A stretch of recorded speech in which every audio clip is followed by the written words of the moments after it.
thanks for bringing up the hamburger helper diary, and your whole oeuvre is shit coming out of pussies. Balls that are infected with pus and boils and that kind of thing. That kind of general thing. Kind of a classic. Kind of a classic thing. Intestines, you know what I mean? Like, coming out of some guy's mouth. So what's the gross shit? Like, I have my own hypotheses here about like where that's all coming from. But what do you think? How'd that start? Well, all of the like.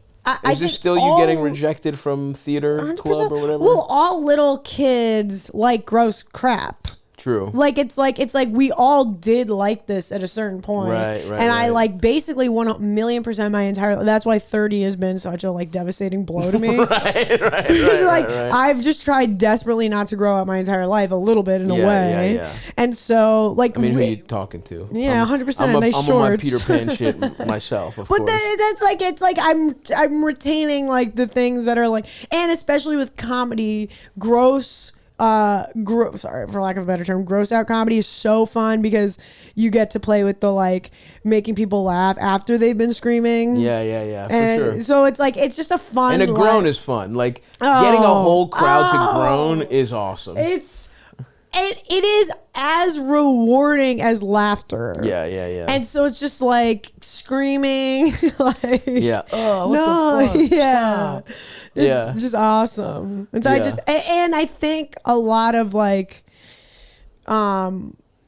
people think that I am Sarah Squirm because those things do make me squeamish. Yeah.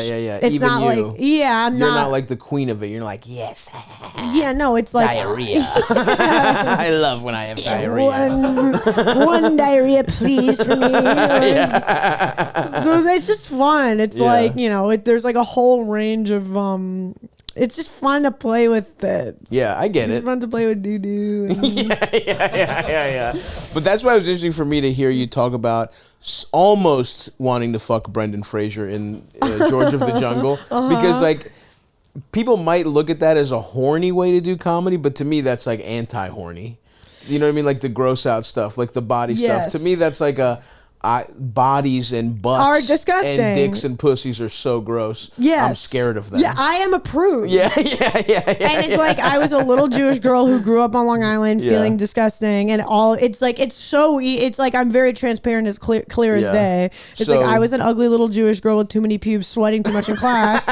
And so it's like too many pubes as a child, a heavily pubed child, full bush at age like God knows, like that. It's just like clear as day. There's no because the other thing that Jews don't get credit for actually is setting their children up for success sexually with camp, 100%. with birthright.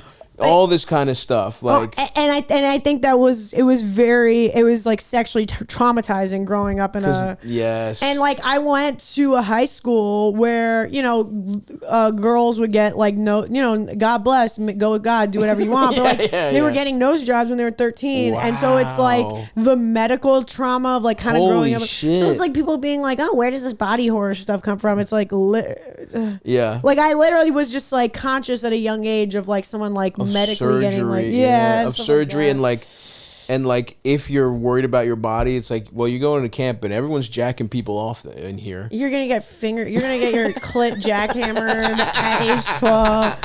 And that is like birthright is sexual coupling to like further a religious identity or something like that. It's a smart thing to be like, hey, we're going to get them all when they're horny as hell, free vacation, fuck each other, and then just like, join the army, by the way.